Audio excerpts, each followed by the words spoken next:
Hello, everybody, and welcome to the show. Boy, I am excited for today's show. I am excited. Today, we're going to talk with my buddy Henry Ely. And Henry is, well, if you don't know Henry, I don't know, you should. He's a warrior. I consider Henry to be one of my best personal friends, like on a personal level. I love this guy like family. I feel like we're cut from the same cloth. He might even be ornerier than I am. He's a fighter. He's a warrior through and through. And I'm eager to talk to him because we got this problem with MAHA today, right? We're fighting, we're imploding. I'm sure some of it's by design. I mean, don't get me wrong. There's bad guys that really want us to fight, but we are fighting, and it's a big thing, and it's a big deal. So understand, folks. We can't just ignore this. We can't pretend it's not happening. We got to have a conversation here. Now, listen, there are things that we can negotiate on, things we can talk about, and things that we can't. If you're MAHA, there are litmus tests. And so I want to talk about that, but I want to talk about how we go forward because different people got different issues, right? So, and I don't think anybody's going to disagree. Listen, if you care about food dyes more than anything else, okay, cool. I agree with you. We need to fix the food dyes. It may not be my top priority, and it may not make you a MAHA warrior leader that we need, but I agree we got to fix food dyes. By the same token, I think it's kind of hard to argue that those of us that are concerned about mRNA or saRNA aren't justified in our concerns. I mean, listen, it's a bit of an issue there. So there's a lot, and we have this schism going on, right? And it really blew up here recently. It blew up with Casey Means and her appointment as Surgeon General.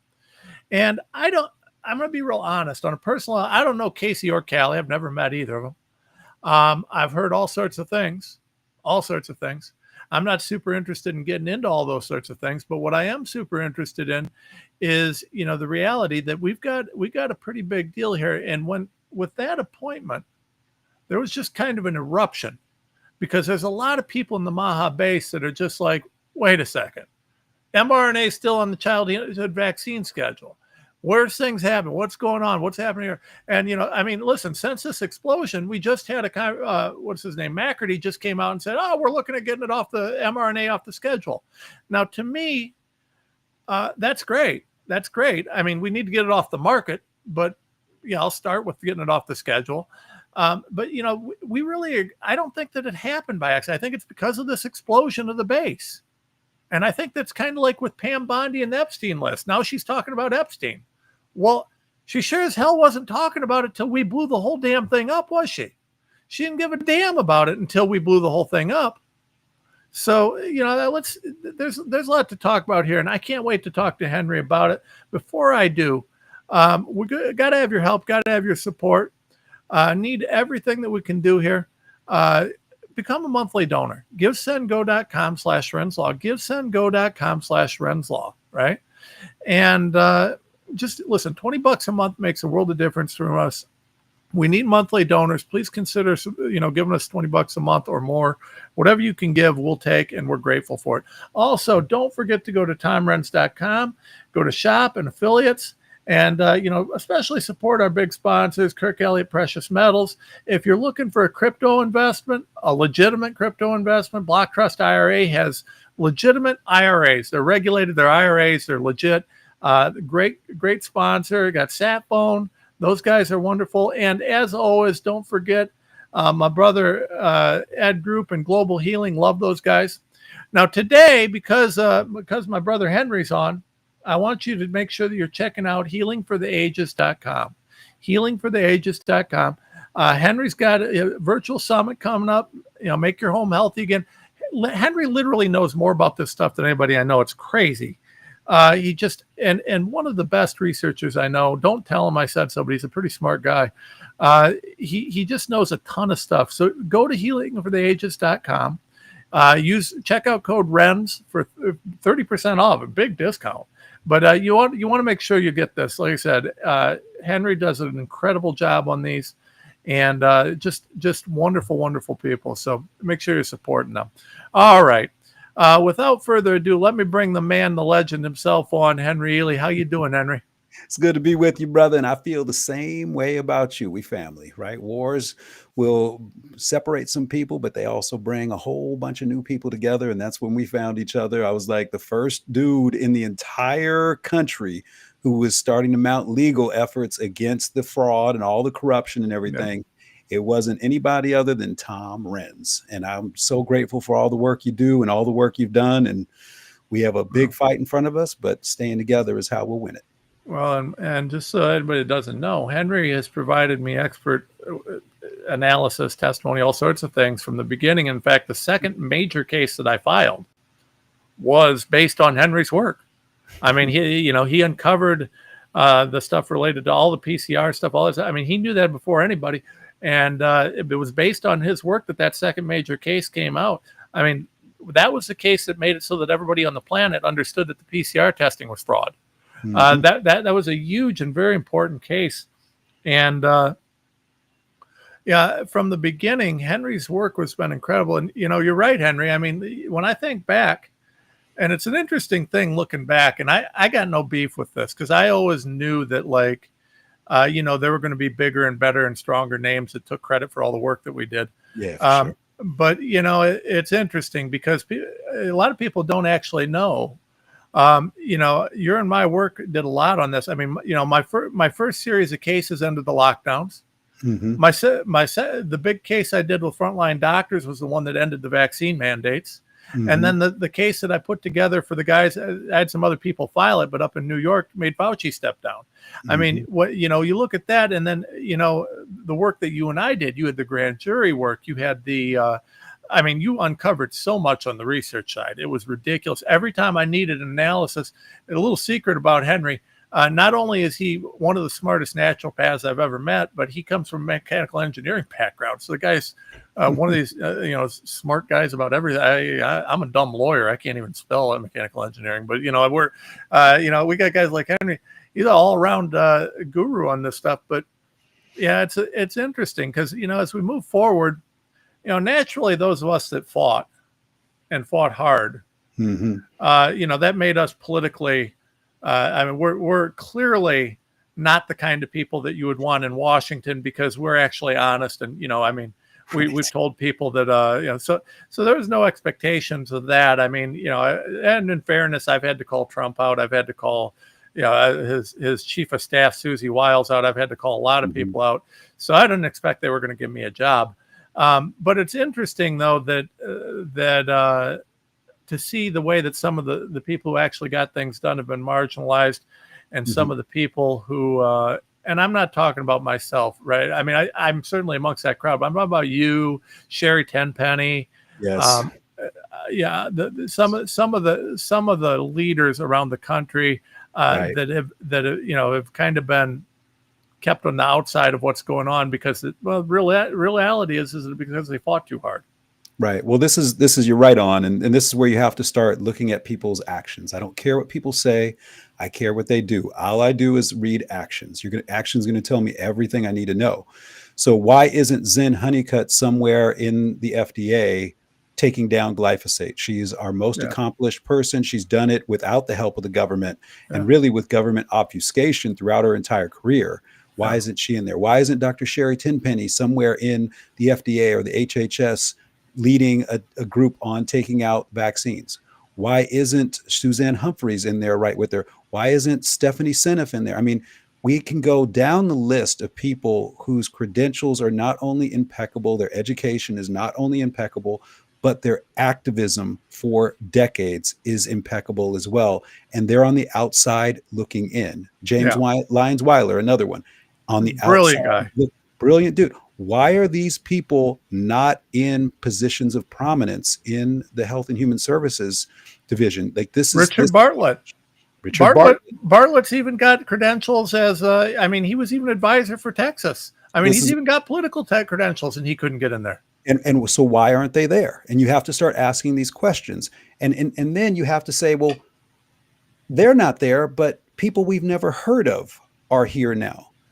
Callie Means, Casey Means. Where did they come from? So I started doing some work. Dr. Jack Kruse, I think, needs to get all the credit in the world for by the way, tremendous work on this. Henry, if you could, and I want to say this right now because I don't know Cruz, but he's claiming to have some evidence that's pretty interesting. I DM'd him, but I got nowhere. I need, if he's got actual evidence backing up what he's saying, and I think he does. I could use that evidence. There's some things I could do with that, but I need the actual evidence. Twitter allegations don't do anything for me. Well, and this is where with him, first of all, Dr. Jack is a big bear, prickly pear. You know what I mean? Like, he's going to say what he wants to say. So he's cut from the same cloth we are. Yeah. I finally made contact with him, but not behind the scenes yet, on, this past weekend. And it makes sense. I mean, he's got a good thing going on where he's at. He's like, I know what's going on. I can show you what's going on. I don't really want to be involved in this anymore, but I also don't want to see us walk off this mRNA cliff like we're doing right now. Yeah. And so I think what happens is you have to ask questions. And so when you start seeing Callie Means and Casey Means show up out of nowhere, well, we have to figure out, where did they come from? My background work, which is independent from Jack's work, is that these people came literally out of nowhere. And when we see somebody coming out of nowhere, that's usually propped up by a lot of dollars and a lot of people in these letter agencies like the CIA. So, you have to appreciate this book, first-time author. This book is written and published in May of 24 and debuts as a bestseller on the New York Times list. I don't think anybody has any understanding of just how impossible that is without extraordinary connections. Oh. So I went and reviewed their book. I went and bought it. I was like, let's see what they're all about. Maybe there are some people that were in hiding. And I reached out to you. Remember, I reached out to you. I was like, hey, have you ever heard of Casey and Callie Means? And I reached out through my network. Nobody had ever heard of them. Yeah. I bought the book, and I'm reading through the book in the first couple of chapters, and I'm like, this is actually pretty good. It's a little fluff, and stuff like that, but it's actually pretty good. I'm the expert on mitochondria. So I'm like, there's some good stuff in here. But then something didn't feel right. So I said, look, they're mentioning all these studies in this book. Let me go to the back and check the references. I want to go look up some of their studies, right? Every major book that has references has studies in it. And I went to the back of the book. They didn't publish any of their references. Instead, they put the references, they hid them on their website. So I was like, I've never seen that before. And then the acknowledgement section is usually in the front of the book, right? Where you give credit to people. Thank you for doing this and everything. They were thanking people left and right. And I listed them all out in a thread I did on X yesterday, but the acknowledgements didn't start till page 365. And of course, who are they thanking? Hyman. Who are they thanking? Jillian Michaels. Who are they thanking? All these people who are now magically around RFK Jr., but were nowhere to be seen during 2020 and 2021 and 2022 and 2023. And they're nowhere around. And so I start looking a little bit more, and I'm like, okay, you're not publishing your references. You're not printing your references. You're telling me that you wrote this book. You have no background in nutrition, either of them. How did you write this book?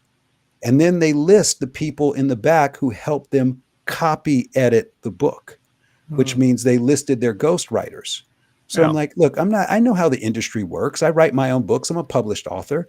I know how the industry works. There aren't a lot of people who actually write their own books, at least not the prominent folks. No, especially the big names. Right. But here, what we're talking about is trust.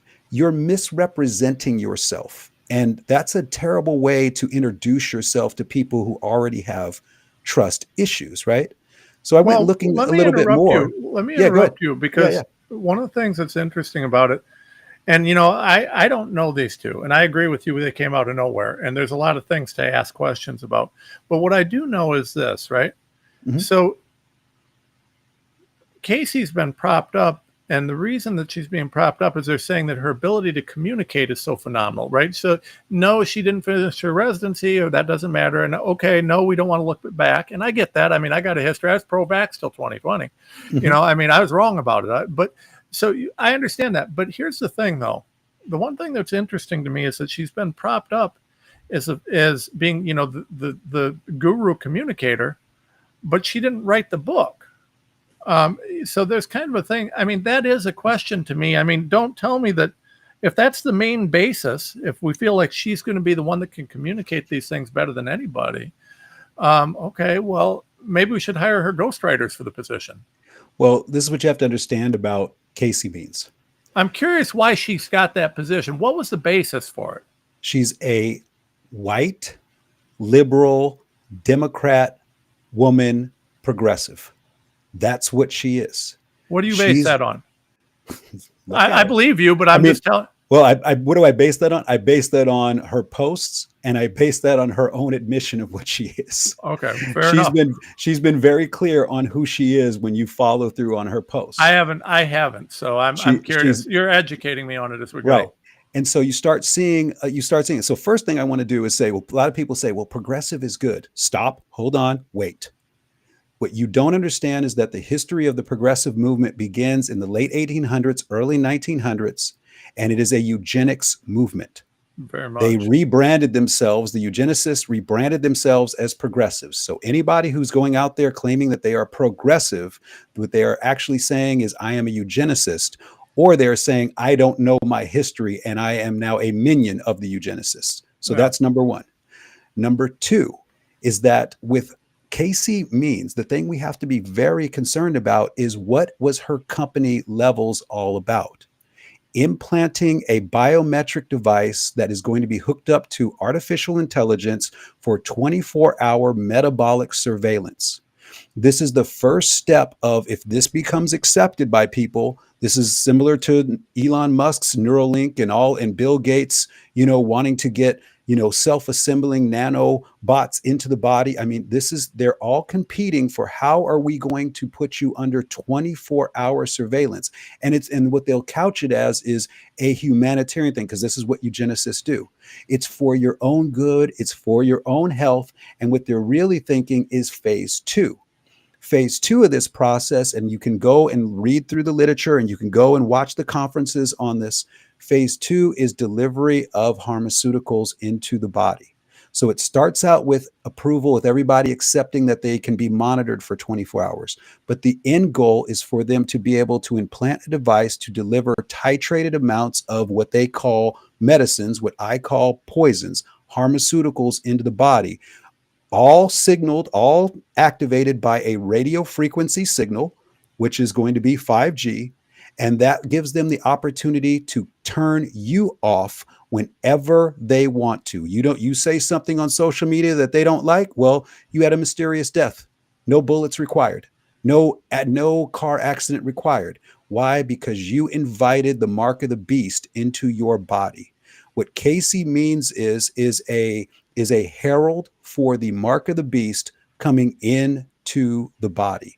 And so when you start seeing her showing up, she's the nice, hey, let's trust her. She's a woman. She's now apparently pregnant and a new mom. And on top of all that, she's well-spoken, and she's even into psilocybin and hugging trees and all this other natural medicine. Okay, let me ask some questions here. Do you disavow if I hug a tree, will people like me more? Well, I think if you hug a tree, the tree might go, oh, or something like that, right? that might be true. Please don't lift me out by my roots.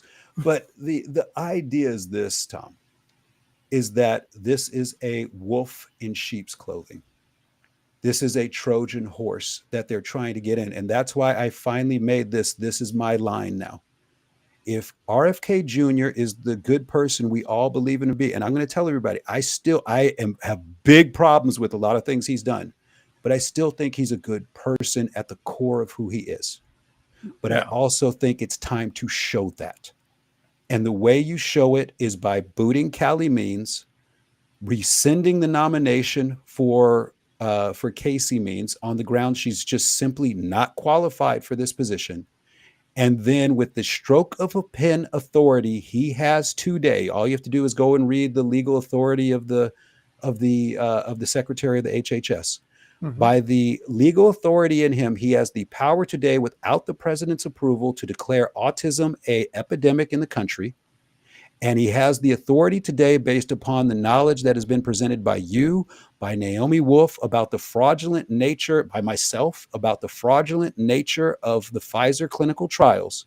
He has stroke of the pen authority today to rescind the EUA approval on them. He doesn't need to go to anybody to do it. Marty McCary will, and I don't even know if I'm pronouncing his name right, but Marty at the FDA would be able to help him with that, but he doesn't need Marty either. Today, Secretary Kennedy has stroke of the pen authority to remove the mRNA shots from availability and to also remove them from the childhood schedule. The day that's coming up that we have to watch very closely is May 22nd. That's when they are going to attempt to fully authorize these mRNAs, even though the clinical trials still are not done. And if that happens, I'm going to tell you, everybody, it is game over. Well, at that point, we have to fight, right? I mean, we have to fight some serious stuff. But at that point, we might even need to prep a lawsuit, because, but here's the thing. So let's do this, right? I want to play devil's advocate because I want people to have the opportunity to hear that. Okay. And I like Bobby. Okay. And I believe that Bobby is trying to do things. Okay. I'm going to tell you that I am of the belief that Bobby is attempting to get this stuff handled. But here's what I think is going on. The Trump White House is in favor of mRNA. Trump has never disavowed them. I love Trump.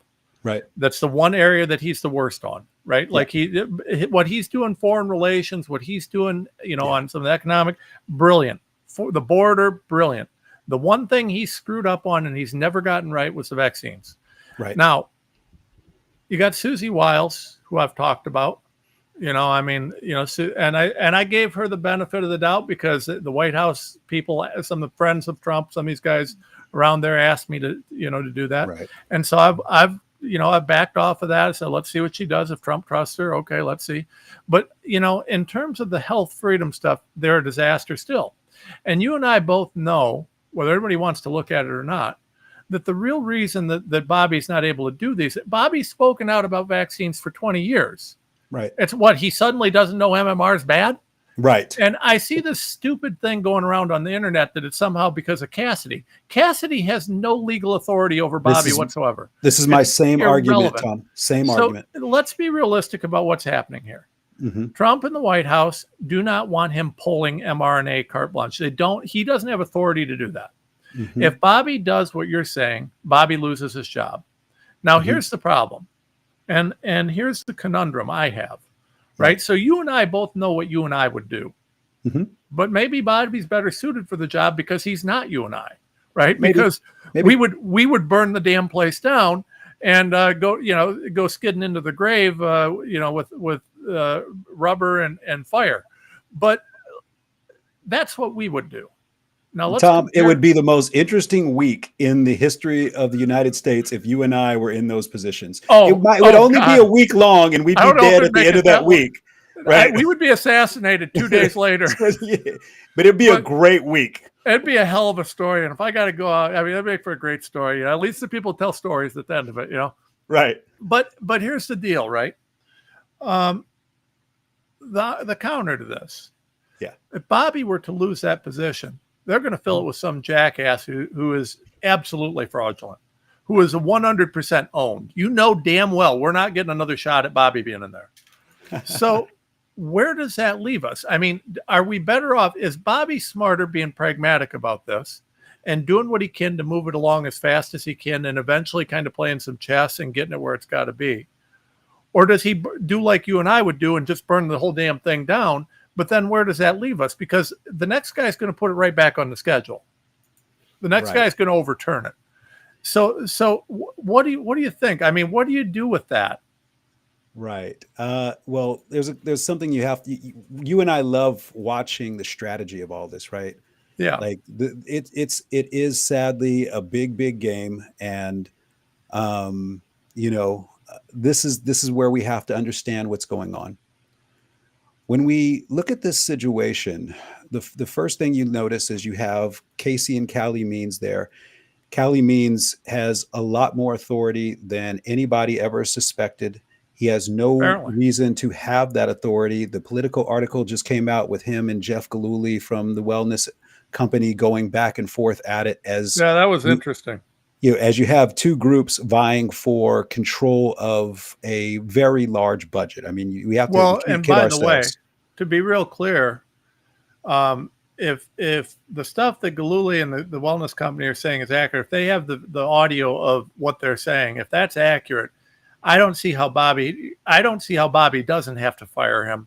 I also don't see how Casey gets the job. I mean, that's one of the most, just from a legal and an optical perspective, that was I mean, if that's not a checkmate move to shut them down, Right. regardless of how you feel about the wellness company or anyone else, Right. that was a big deal. It's a big deal, and it's definitely a termination level offense for Cali Means. What's in that Politico article, right? Yeah. So if he stays on, that means that there are higher ups making sure he stays on. Yes, and it does. That means that Casey Means is going to be confirmed as the Surgeon General. And now you have Casey and Cali Means, whose father was Grady Means, or is Grady Means, and who was involved with the Rockefellers right around RFK Jr. So now you have two people who are Rockefeller linked around RFK Jr. That's a problem. And we can't overstress the importance of that. I mean, listen, I've had it for a couple of years, but I have not been able to, I can't make it public.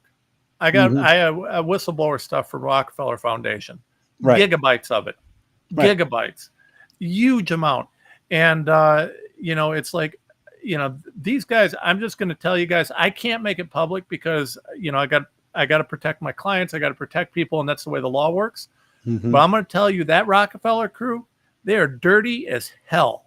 I mean, everything you're hearing about them, I only have, a sliver of the totality. The information I have is focused in a couple particular areas. But from what I see, those guys are dirty as hell. Right. I mean, and all from what I've seen based on actual evidence from internal is that these guys, they all the rumors, all the conspiracy theories, probably mostly true. Right. And this would be our equivalent of, in the United Kingdom, what Dr. Jack Kruse has been talking about, which is the Fabian Society. There are all these subgroups out there that are, that are all about, about controlling the world, right? And this is the war that's going on right now. So right now, if Cali doesn't get booted after that thing and Casey's nomination holds, you have two people that we have very grave concerns around RFK Jr., right? Now that's one. But what a lot of people aren't talking about right now is James O'Neill. James O'Neill was just confirmed to be the deputy secretary. That's huge. Of the HHS. And what did he say in his testimony before Congress? I am absolutely pro-vax. Yeah. So here's where we have RFK Jr. is surrounded. And with RFK Jr. surrounded, now what's going to happen is he is going to be taken out whenever they want. All right. So my advice to them is to go out in a blaze of glory, take them off, cause the biggest conversation and consternation in the country over this issue. And then if they don't allow that to continue, resign and let everything be known so that you can maintain your integrity for a run at president in the next election cycle. This was my advice and has been my advice to their think tank is you are the second most powerful man in the country. That's what the Health and Human Services Secretary is. You have the largest budget by far of any of the major groups of budgets. You have power, and the only reason that MAGA worked was because of MAHA. 100%. MAGA didn't win without MAHA. So flex. Now is the time. They are surrounding you. This is chess. They are surrounding you with enemy pieces. Now you have to flex, and you have to flex hard. And the way to do that is to boot Cali, to pull the nomination on Casey, and to pull these damn shots and force their hand to get into this conversation. So if they want to fire you, you can resign and maintain your integrity and your support in your base. You lose your support in your base, we are finished. His political career would be over if he loses his base. He's done. Right. The thing is we all would like to entertain the idea of a Kennedy 2028 thing, but he can't lose his base. He loses that, it's over. It's over. I mean, and his base is loyal to him because he's been steadfast, right? Right. So playing these political games right now is really a dangerous thing for him.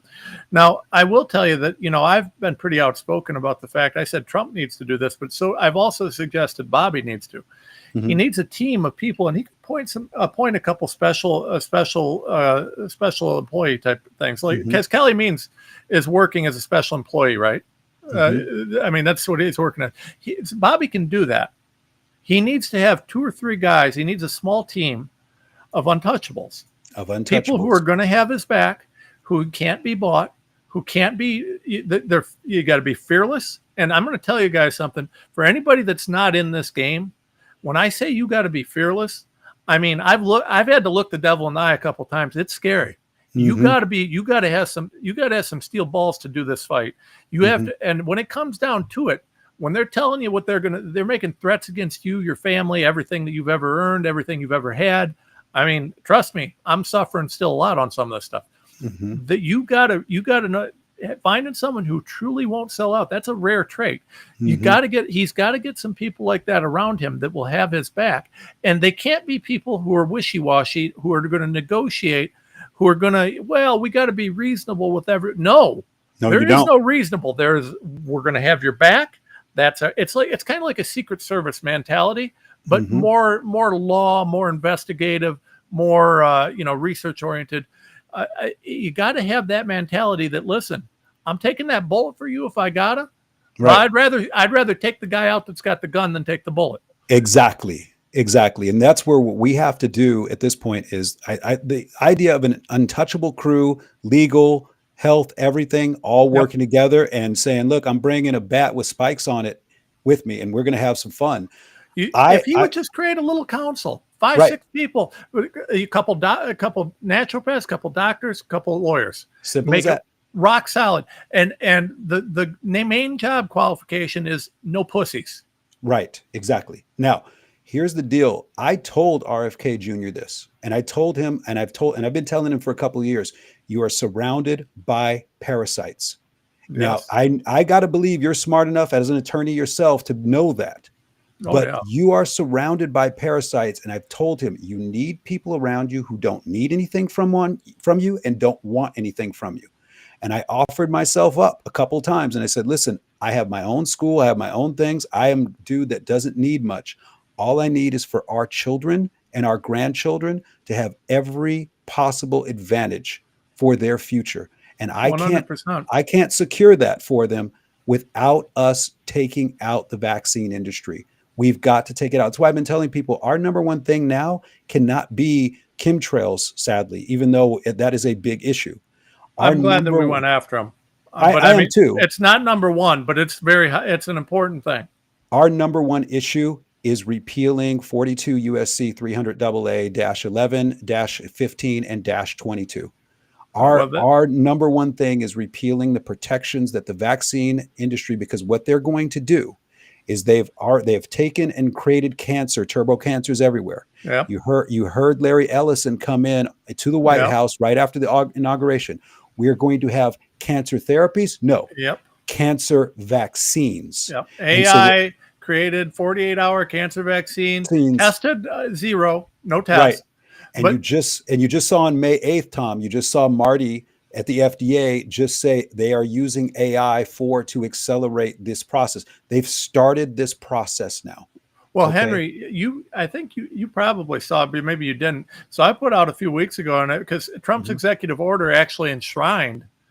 Trump's executive order actually allows gain of function work. Gain of function, yep. And it also enshrines not only gene therapy, mRNA, DNA, but it also enshrines the creation of like chimeric viruses and bacteria. Right. It does. So here's the thing. Now, I've made this point. Not many people have really recognized what I was saying here. But I want you to think about this because you'll get this, Henry. If you have AI sufficiently advanced that you're going to tell me that you can create an individualized custom mRNA vaccine for me in 48 hours, then you have an AI that's sufficiently advanced to run all the gain of function as a sim. Right. You don't need to do any more gain of function. The only reason you would actually do gain of function where you create a pathogen is because you want to release the pathogen, because there's no reason to do it. If it's sufficiently if that AI is sufficient to create a vaccine in 48 hours, as complex as the human body is, Right. and all the environmental factors that affect the human body, Right. then that AI is also sufficiently complex enough and capable to run simulations on gain of function, so you never have to create one again. So that executive order could have, would have, should have said all gain of function must be carried out as a simulation. Right. And only in the rare circumstances will we create an exception for BARDA or some government-controlled lab to run actual gain of function for very specific. But outside of that, it's all got to be sim. That is the regulation he should have made, because then we don't have any more lab leaks. Lab leaks. Lab releases. Yeah, that's exactly what it is. Right. So I agree with you somewhat on that point. So let me give you my thoughts on that.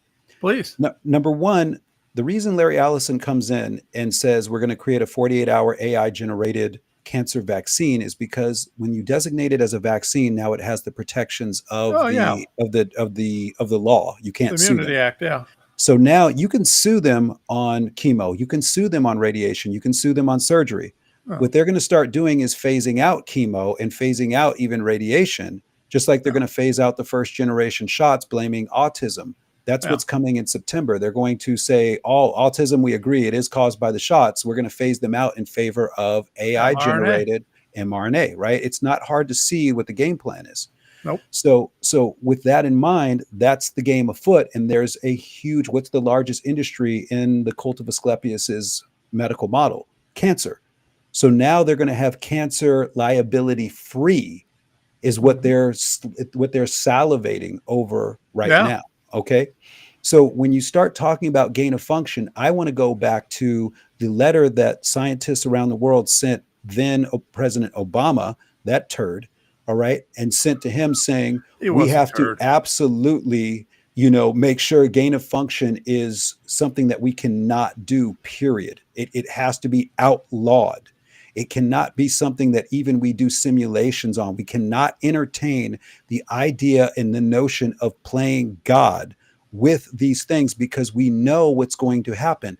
They are going to be weaponized. And that's what we've been living in, is a bioweapon world for the last 5+ years. It's just the weapons are the damn shots. The weapons are the gain of function SARS-CoV-2 virus. The weapons are the Ukraine, what Tulsi's talking about, all the Ukraine biolabs positioned against the border of Russia. The game, we've moved away from nuclear warfare into biological warfare now.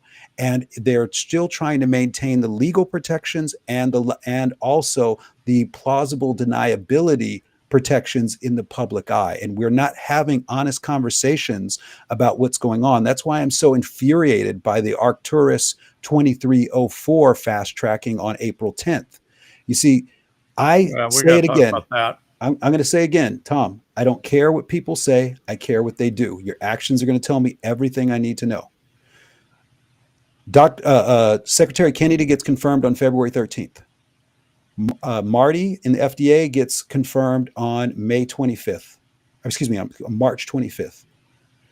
By April 10th, 16 days later, the Health and Human Services Secretary, in conjunction with the FDA and in conjunction with BARDA, the military arm of the HHS, all agree to fast track Arcturus 2304, which is fully funded by our tax dollars. Now, the problem with Arcturus 2304, everyone, is a mRNA vaccine, but it is a new class of mRNA vaccines, what they're calling a new generation of them, which are called a self-amplifying or self-replicating. It means that in your cell, we already know with the current shots that they don't turn off. But if this one is going to create so many copies of itself in a cellular environment that you think there's shedding problems now, you are guaranteed that whether you get that shot or not, you will be vaccinated by that shot. It will find its way into your body, guaranteed. This is our line in the sand moment we're at right now. because the Arcturus 2304 will be the model for how they develop all the other lines of the mRNAs. Yep. And if that's not enough, the Canadians are working on the aerosolized version of it to spray from the chemtrails. We are literally being exterminated as if we are bugs by these people. And the people that are ushering us into this era are the Cali means, the Casey means, the Jim O'Neills, the pieces that they are positioning to be able to just take RFK Jr. out. I'm going to tell you right now, RFK Jr. is not, I would be shocked if he's still the HHS secretary by this time next year. Shocked. Why? Because they already have his replacements in position. And if he does not flex now, he's going to be taken out before he ever gets an opportunity to do anything of substance that we hope he has the nads to do. And this becomes my big concern, Tom, with where we are right now. Well, I got to tell you, I mean, I can't disprove anything you're saying, and I think the Arcturus really thing is really a foundational thing. We do have lines in the sand, right? Mm-hmm. You know, and getting the mRNA, particularly off the childhood vaccine schedule. Absolutely. But you know, getting it off the market. If you don't, and I actually posted this, and I said this. I said because I don't know the memes crew, and I didn't do the research on them, and I haven't had time to. I said, I have one question. How do you feel about mRNA? And I tagged them on it. I responded to Callie. And I said, where are you guys on this? I said, you know, that's all I really need to know, because you can't be MAHA and pro mRNA. You can't. If you're in favor of mRNA. Now, here's the thing, though. You and I both know there are trillions of dollars invested in mRNA, and that platform is coming forward. And Bobby can't stop it any more than anybody else. I don't think Bobby can stop that. I don't think even if he could, well, he could do whatever he wanted. In a year to 2 years, mRNA will be everywhere, and it will be the thing, and there is no stopping it. So to my mind, the only thing we can do is we can start pushing for informed consent, and we can start pushing, you know, into a situation where we protect the rights of people to avoid it. Now that means blocking things like saRNA that's designed to be transmissible. Right now, I'm going to get fact checked on that, but I mean, listen, that's what it is. It, you know, it replicates at full dose, and you know they lied to us, right? They said that, well, it stays in your muscle and it'll dissipate after 3 to 5 days. That was a lie. It's a lie. It was an outright lie. It goes all over your body, and the mRNA never goes away. I mean, we maybe it does at some point, but we have people. I mean, what was it? McCullough just came out and said that they had, they're finding it 700 days out. So, I mean, maybe it goes away at some point, but probably not. The essay I predict will never go away. It'll be there for life. The essay will not. The current one, our estimates are 5 to 7 years. Yep. Okay. So you're going to be stuck with this. I mean, think all the damage you're getting in just a year or two with mRNA. They'll be great, the saRNA. Plus, nobody wants to talk about this one, right? But I'm actually putting out a little thing. I'll show it to you later today. I'm putting out a little white paper. These are STDs. These will be STDs. If you have sex with someone who got these, you are officially going to be vaccinated, in my opinion. That's I think exactly that it's going to work that way. I think it's going to be a phenomenal thing. It's going to go everywhere. So, the thing is you got a kid. I got 2 kids. Producer Andrea has 2 kids. That's going to be a bit of an issue. I mean, we're going to be worried about shedding just through skin to skin and just proximity contact, right? Yeah. I mean, they're concerns. But if you go to the actual level of sex, it's like mRNA. You have sex with someone that got that jab, you are going to be exposed to that. If you do it, you may actually just be infected with it. Well, let's have this conversation. There is a technology involved with all of this called Gene Drive, funded heavily, funded almost entirely by Bill Gates, that is guaranteed extinction of a species within 3 generations. We know that there is Agenda 2075. We know that there is Agenda 2050, both with dramatic reductions in population counts. You can't get there by just killing everybody. You've got to get there also by preventing births. How do you do that? You do that by injecting a biological weapon into especially a fertile woman's body. And we just saw another confirmation of what these shots are doing to ovaries. Basically, if you're a woman and you got the shot and you're in reproductive age, your ovaries are toast. Your eggs are gone. They are done. You will not be someone who's able to procreate, right? That's just most likely. That's just what it is. So now what we're looking at with this, and of course, Naomi Wolf came out with this very early on. I was talking about the CDC actually published the evidence of this, that 82.3% reduction or loss of carry of babies in the first 2 trimesters, right? Tom Shimabukuro put that out way back when, and and it's like we have all this data that says these are not safe. These are supposed to be pulled, and yet they pulled. I think you put out last week or a couple of days ago that they pulled another shot that had only like 17 deaths comparatively. Like what's it was an absolute joke. It's a joke, right? So when we look at this, and this is what I got to point out to people. I don't care what people say. I care what they do. I'm hearing from Secretary Kennedy. I'm hearing from Marty. I'm hearing from these folks that we're going back to the gold standard, meaning we're going to do double-blind placebo testing. Placebo is supposed to be an inert thing like saline, right? All these are going to be saline tested now, supposedly, right? Well, I went and looked up the Arcturus 2304 on clinicaltrials.gov. And what did I find? Their placebo is the flu shot. Yep. There's no placebo. I saw that. I saw that. In fact, so this is where the post you mentioned about them pulling ICCHIC, which nobody's ever heard of, and has done nothing. While they, meanwhile, they here's CDC's VAERS numbers, which are way down to nothing. Thank you, producer Andrea. But VAERS number 1 to 100 scale. So multiply all these numbers by these are still in the market. This said 17 adverse events, and it's gone. And it's pulled. Now then we've got your post here, because I quoted you this morning, and you go through and you've got the Arctic stuff. You go through this whole thing and lay it all out here. I mean, it's insanity to me. There's no, how do you justify 17 adverse events being pulled when you're sitting there looking at this nightmare from mRNA? It's not just disingenuous, it's absurd. It's intellectually offensive for us. And I don't like to be offended. I do my best to not be offended. But when you understand the ramifications of what this means, you're just offensive. I'm very offensive, but I try not to be offended by people. Yeah. I try to let things go. The thing is, when you get to this place where you understand the impact on our children and our grandchildren and what this means for them, this is got to be our line in the sand right now. If we're serious as a movement about protecting our children, our every effort right now has to be thrust 100% into repealing the liability protections.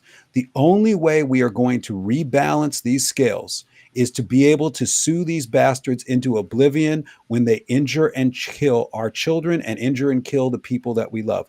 It's the only way that we're going to be able to do it. And then while they're dealing with that, we go to the next level. We haven't had a constitutional amendment since 1992. It's the longest period in the country's history without a constitutional amendment. The next thing we need before these Republicans lose control of the House and control of the Senate, which is going to happen, we need a constitutional amendment specifically for health freedom. 1,000%, but we don't have Republicans. We have a bunch of leftists pretending to be Republicans. We have a bunch of rhinos running around, and this is the brilliance of our enemy. Our enemy says they don't care whether you say you're Republican or Democrat. We're going to get you to sell yourself out. Well, but Henry, I don't. The same. So this isn't necessarily in your wheelhouse, but I've done work on this. Okay. I mean, we have a couple actual schools. That the Democrats send people to. They send Democrats to these little schools where they train them how to talk like Republicans. So that they can, and what they'll do is you'll take a red district that's always red, and the Democrats will fund the hell out of a primary to get some Democrat to run as a Republican, get the Republican primary. That's the only way they can win. So that's why that's what's going on in Texas, right? And, I can't remember the family name. There's a family out of Houston that's notorious for this. They're a couple billionaires.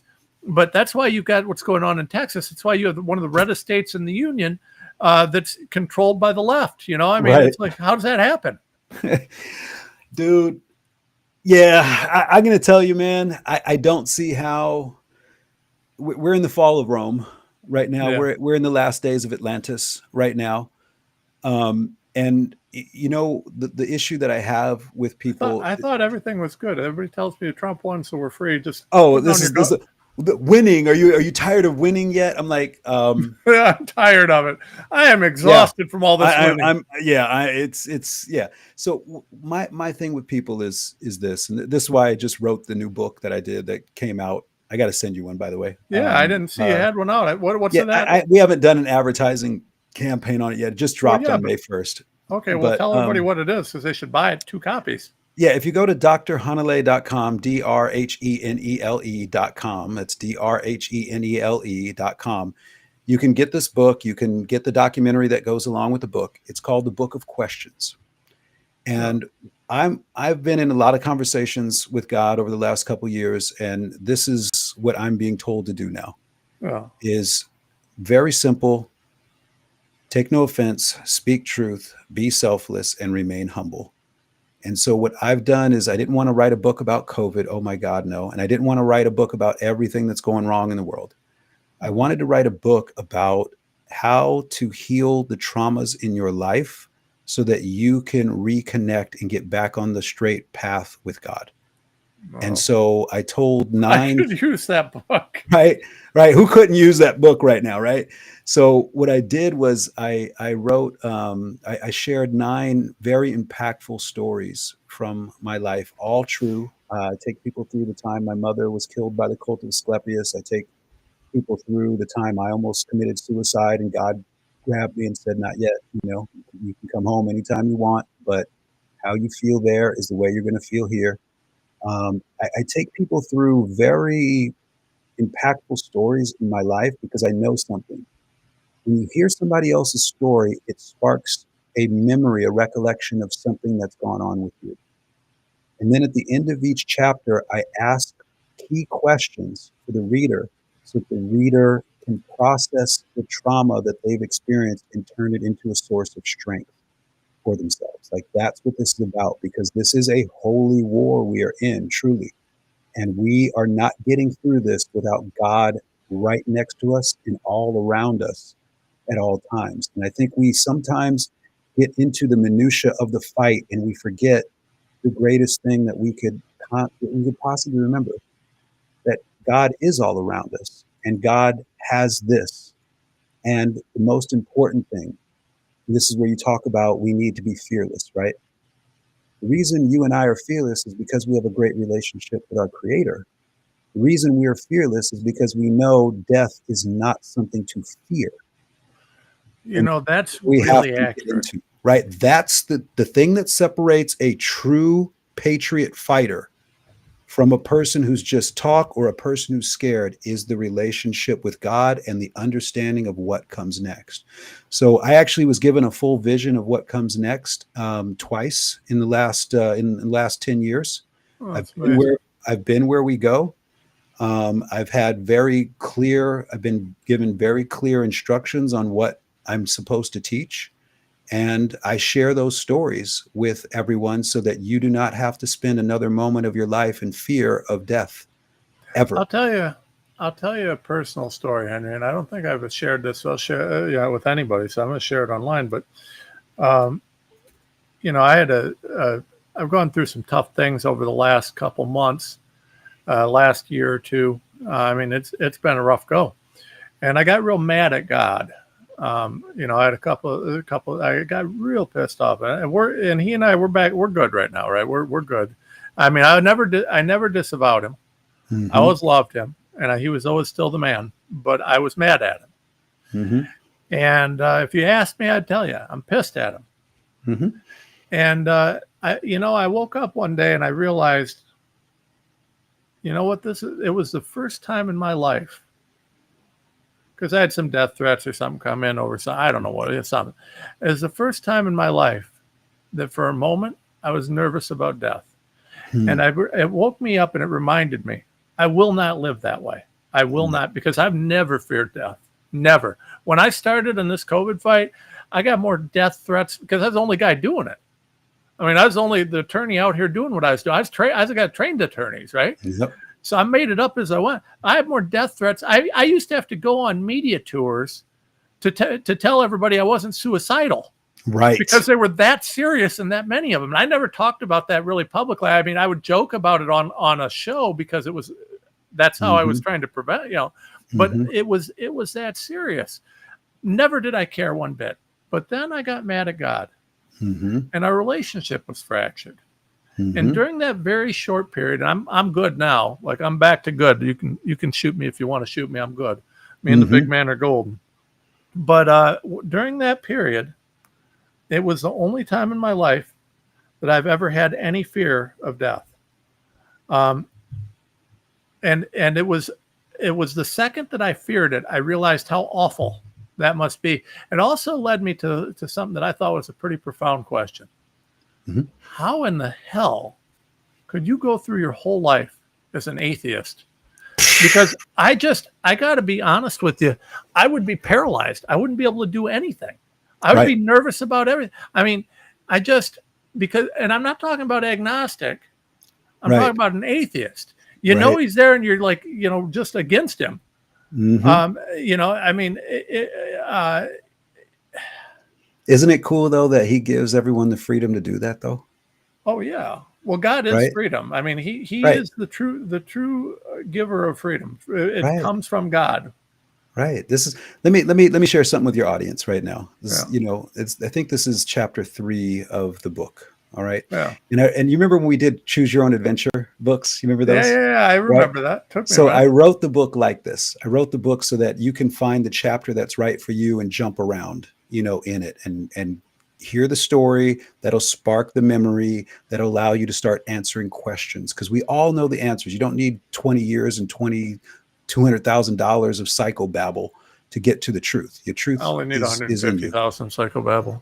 Right. So when I was, this is 1999.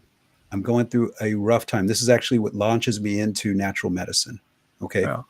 Going through a terrible breakup with someone I'm madly in love with. I still love her to this day. Like, that's the thing about love. It never stops. Right. No. And it hurts like hell when that sort of thing. Right. I mean, that's a kind of pain that doesn't ever end. Right. And it's the one that it can end because you can transform it into strength. But it took me a long time to learn how to do that. Right. Yeah. And so, she breaks up with me and I'm devastated and I deserved it. And I tell this whole story of it. Yeah. Isn't that sad though? But it brought me to the moment where I was going to kill myself. Oh. And I was just deciding how I wanted to do it because I didn't want, I had started thinking about how my parents were going to find my body, Oh. And so I heard a calling to come in and get on my knees and pray before I did it. And so I went into my bedroom where I had a rug that I would pray on. And I put my hands out and a warmth came into the room as if somebody turned on the furnace. The temperature changed. And I'm in tears. I said, Father, I want to come home. And a voice spoke to me as if you and I are talking right now. Oh. And said, you can come home whenever you want. Just remember the way you feel there is the way you feel here. And I busted out, Tom. I lost it, snot and tears and everything. I said, I don't care. I still want to come home. And the voice and this feeling wrapped itself around me in nothing but pure love and said to me, if you stay, I promise to show you the most beautiful things you'll ever see in any lifetime. And it was like, you're telling me that in a wheelchair, I'm going to somehow walk up Mount Everest at that point. You know what I mean? Yeah. Yeah. But I can't deny that this is happening. I can't deny that this is occurring. I can't pretend that this sacred moment that we've read about of other people having isn't happening for me. And so I decided to stay. And I will tell you with absolute conviction that every single promise that Abba has made to me has been more than fulfilled, to the point where now I am completely devoted to him and say, Father, just tell me what to do. Tell me what you want done. I'm not afraid of death. I am not afraid of going home. I'm not afraid of any of this evil. I want to make evil afraid of me. Show me how to do that. And so now what I do is I say, okay, it's not the way I thought, because we're warriors, we're fighters, right? It's actually not that way. There's nothing that evil is more afraid of than love. That's the big thing that evil is missing and will never have. That's why they have the vanities that they do, and they need the praise for murdering you that they do, because they are so absent of it. So the greatest thing that we can do in our life is get inside of ourselves, get into the relationship where God is speaking into our hearts, because he's doing it at all times. Listen to what he's saying and live our lives completely in love. Now, love sometimes is tough, and there doesn't mean you don't get to knock somebody the fuck out when they need to be knocked out. But it means that you're not doing it from a place of anger. You're certainly not doing it from a place of ego. You're doing it from a place of what Enoch has taught about. You're doing it from a place of God's righteousness. Yeah. Right. And that's where you and I have always vibed, in that energy of God's divine righteousness. Well, God, listen, God is, and we're running a little bit over, folks, but we're going to run a little bit over because I like it. But I'll tell you, God is not a God of, Christianity is not the faith of a wussy. Christ was a warrior. I mean, he did the whips, he flipped the tables, and he said there'd be a time we needed the sword. And he said, you turn another cheek when your brother sins against you. What he didn't say was, if your brother sins against someone else, you stand aside. Right. In fact, he quite clearly said that it would be better for a millstone to be around someone's neck and them to be thrown in an ocean than to sin against a child. So, childhood vaccine schedule. Anyways, we have a duty and an obligation as Christians to fight for our brothers and sisters. And where God gives you the strength to be stronger, you have an obligation to use that. And I will tell you, Henry, it's been a great interview. I was talking with producer Andrea just before the show about, the fact I had just decided, because I've been going through a lot of restructuring and a lot of difficult things on the work side. Mm-hmm. But I just decided that we have to take some more aggressive steps on the fighting side. And I think that God is telling me, and I think that the show kind of reminded me that I think it's time for me to, man, Henry, I've been through a lot in the last few years. Yeah, a lot. And I told God the other, a few months back, I talked to him. I said, God, I'm always a warrior, and I know I was made that way. Mm-hmm. I said, but this, I'll always swing it, but it's getting heavy. Mm-hmm. And I prayed to him on my knees, and I said, can I put it down just for a minute? I'll pick it back up when you need me. But right now, man, I'm broken. I'm beaten. I had so many tough things happening. Yes, sir. And I just need just give me like a little break and like one really good thing that I can hang my hat on. I need one source of peace. And he says to me as clear as day. He says, I love you, son, but not yet. Not yet. And I've been struggling with what not yet meant, but I think it's become a little bit clearer. And that's what I was talking to Andrea about today. And it's really an amazing thing. It's an amazing thing to see how God works. He wasn't done yet. He's got you want to know what not yet is?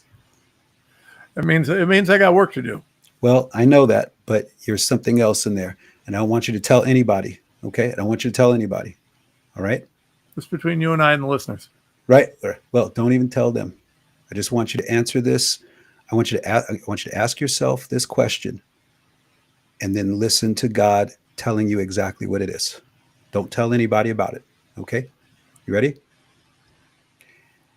Ask in your heart. I mean this specifically. Speak into your heart. What do you mean, not yet? And listen intently to God's response. Yeah. Do it right. Do it right now. Yeah. No, it's there. And you got it. It's there. You see what I'm saying? Like, it's going to be a little rough. It's going to be a little rough going forward, brother. We're going to have to get the axe back out. yes, there you go. I'm just hoping. I've been praying to him. I've been praying for a couple little things to happen that would make my world infinitely better. Right. I'm praying that they come through. We'll see what happens, but I don't think it really matters. At the end of the day, I got a job to do, and I guess we're going to have to get the axe back out, because much as we all would like to have Trump carry the water for us, he's doing a great job. Love the guy. I still love Bobby. I love him. I do. Me too. Both of them. We got to back him, and I think that we're going to have to get the citizens brigades going here again a little bit. We got the freedom brigades with my friend Charity, but we're going to have to get that going again. And oh man, we're going to get back on her. Yeah, just make sure you swing what I just heard. Make sure you swing the axe with love. Well, you know what? One of the things that I've said a lot of times, I don't do this for vengeance. I do it for justice. Mm-hmm. There's never been vengeance in my heart. Mm-hmm. There is a need for justice, and there are things, it's akin to people don't know, and their kids don't see it anymore. It used to be like required watching in school. Old Yeller. Right.